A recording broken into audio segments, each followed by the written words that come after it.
The political landscape suddenly shifted overnight after millions of voters took their anger out on Democrats. Republicans now control the House after picking up at least 58 seats. In the Senate, the GOP gained at least 6 seats.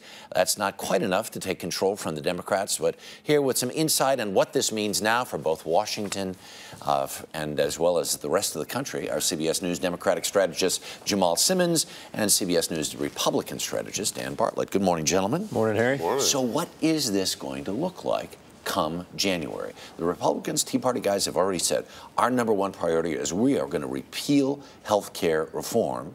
And the president is sitting there and he's got this big pen.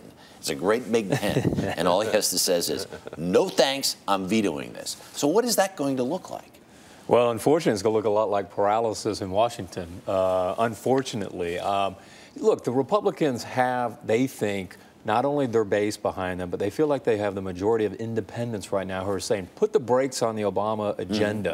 And if that requires them to take some early symbolic votes, they know they're not going to repeal health care. Right. But if they want to take some early votes, which may put some of these senators over there who are going to be up the next cycle on the on public record once again voting in favor of health care reform. So there's a lot of politics still at play. If the Democrats feel this wind of change that's blowing out there, will any Democrats flow closer to the middle? Will they say, you know what, maybe we made a mistake with this? Maybe they'll get along with their Republican counterparts and say, this health care thing was a mistake.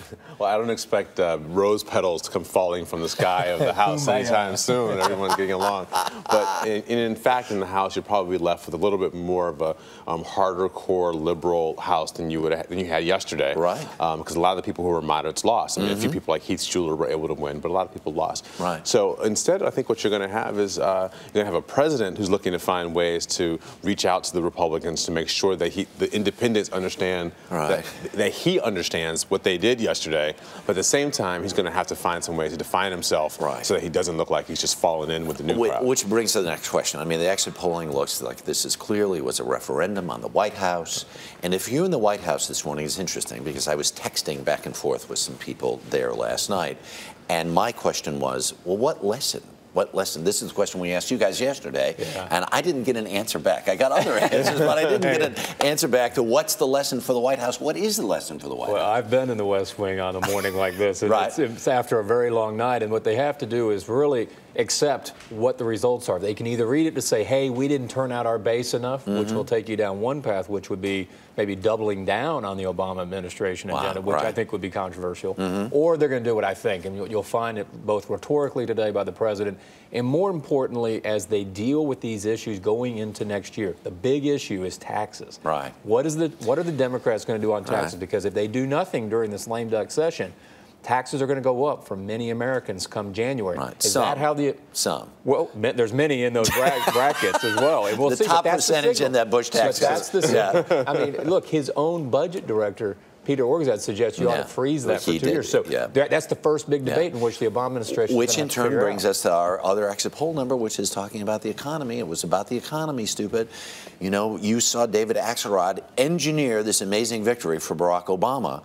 But even as they were being elected, they talked about how phenomenal the flood of unemployment was. Was it a miscalculation on their part to push through some of these agenda items when, in fact, it was, as Bill Clinton suggested all along, the economy, Stu? Well, what the White House would tell you is that they did an $800 billion stimulus package that was focused on trying to get jobs and get the economy back restarted before they ever did health care.